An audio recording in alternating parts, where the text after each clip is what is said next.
ladies and gentlemen, all reports observed. A very good evening to you all, and a warm welcome to our Gandhi Jubilee celebrations. We are deeply honored by your presence today. We feel encouraged and inspired. I have been a frequent visitor to RHT during my childhood. I would accompany my dad. He used to go and get his car washed on Saturdays, and we would invariably spend 15 minutes in my grandfather's office having a cup of tea. The latter had a model bus on his desk, very much like the one I have, and I would follow it, and I would imagine myself to be a bus driver. While I was playing with the bus, I used to go and meet my friends, either in the workshop or pharmacy in the stores. What I share with RHT is a deeply emotional one.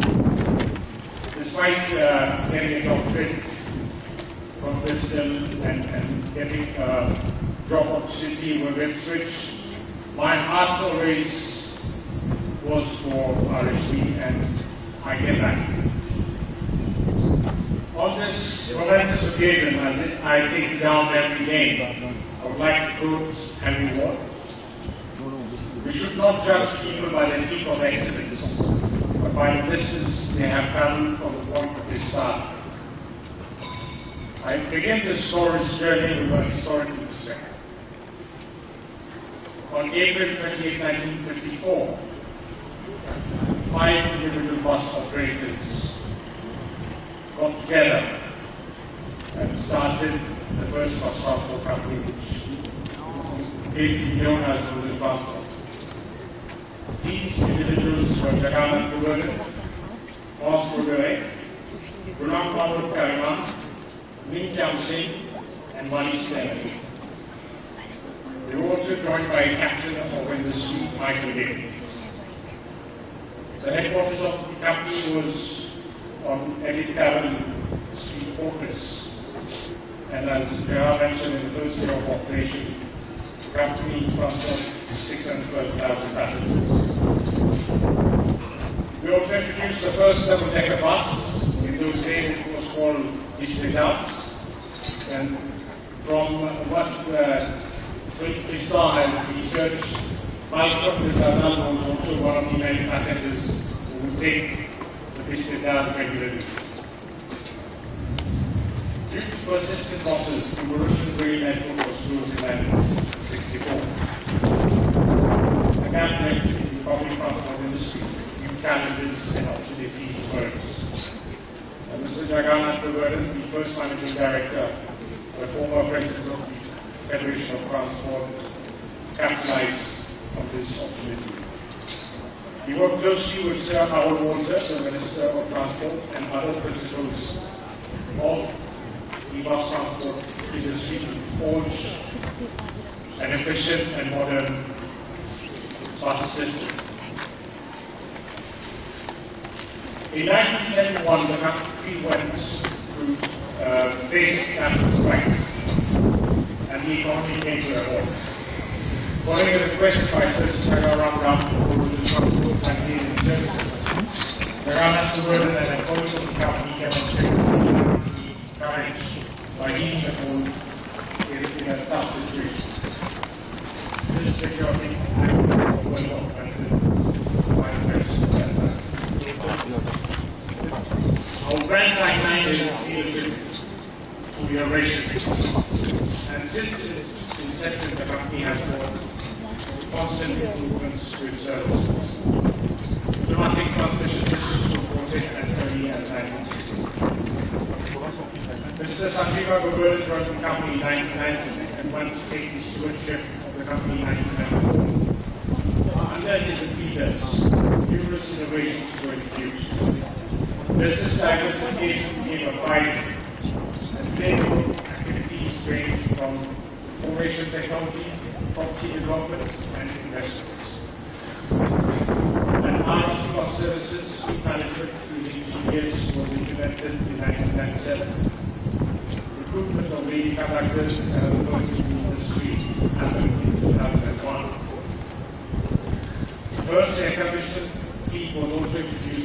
same year. Its most recent contribution was the provision of free Wi-Fi in 2011. Again, a first in the industry, and I believe it must arise. Let us very suddenly in February 2012, but his ideas and those of the founding fathers of the company are a constant guide to us. Recently, RHT Bus Services has achieved ISO 9001 certification. We have also introduced specialized service such as the Shopping Express. The company remains poised for its next phase of development. We see the Mauritius Light Rail Transit System as a major catalyst for uplifting public transport in the country. In line of the government's vision for transport, RHT Bus Services is investing to modernize its fleet by inducting semi-local buses. These buses are more comfortable and safe than the conventional high-chassis ones. I wish to thank the government for the grant being offered to the transport operators for the procurement of these buses. As a responsible corporate citizen, we are very sensitive to sustainable development issues. Our team has been researching the possibilities of the use of biodiesel carbon emissions.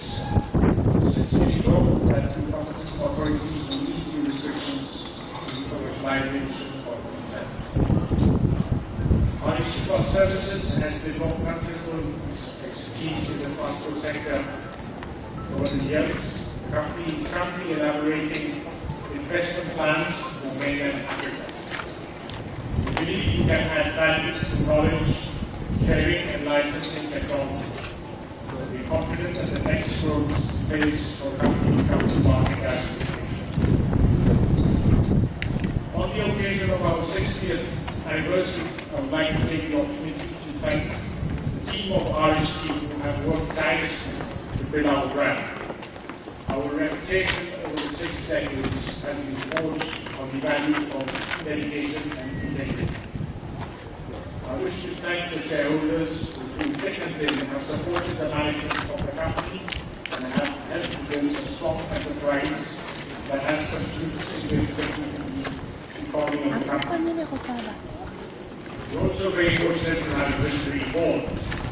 The commitment and leadership demonstrated by our board members is praiseworthy. In the same vein, our past chairman, Mr. Rinaldo Burden, has been of great support, providing us valuable advice in his capacity as advisor before. No business can exist if it is not for its customers. Today, I would like to express our sincere and heartfelt gratitude to our customers. With their confidence and long-standing partnership, we are encouraged and motivated to serve them even better. Each requirement becomes our challenge to innovate, and each problem an opportunity to rise above it. As we move forward, let's build on the strong foundation laid down by our predecessors and work towards our vision of being the first choice for passengers. Last but not least, I would like to thank Mr. Australian for his pains and efforts in crafting a beautiful book to commemorate our diamond jubilee. Thank you for your kind attention. Good evening. I'm very pleased to join you on this special occasion. Special because 60 years of dedicated and unwavering service to the community, especially to the inhabitants of the Lower Clandidate, days to be celebrated with warmth and love.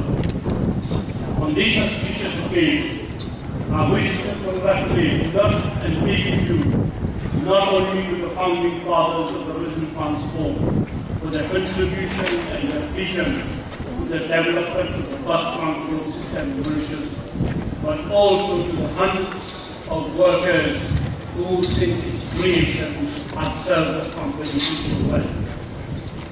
As you know, transport systems occupy a prominent place in the economic and social development of the country. No country can successfully pursue its social and economic development without an efficient, reliable, affordable and sustainable transport system. If our country has witnessed such an impressive level of growth, that is also due to the development of our road transport facilities, including the infrastructural network.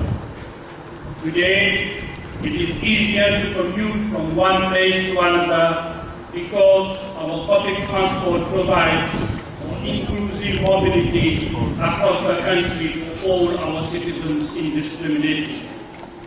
Without question, many of our citizens, especially at the lower rungs of the ladder, the students and the elderly, would not be able to move around.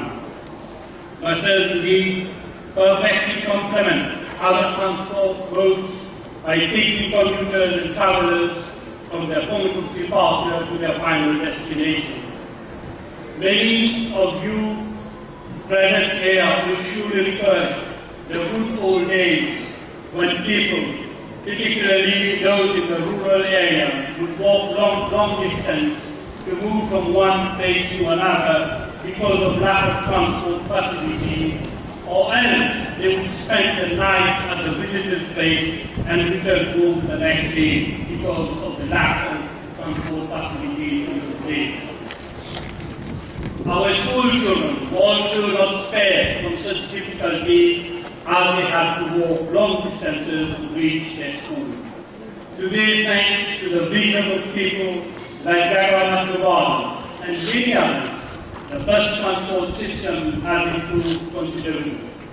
There are present 5 major bus companies operating in Mauritius, as well as some 800 individual bus owners grouped in 14 bus owners cooperative societies. I'm told that there is a total of 1,735 buses that provide transport service throughout the island, of which 55% are operated by the bus companies. I have therefore no doubt that in Mauritius, the bus transport service will continue to play an important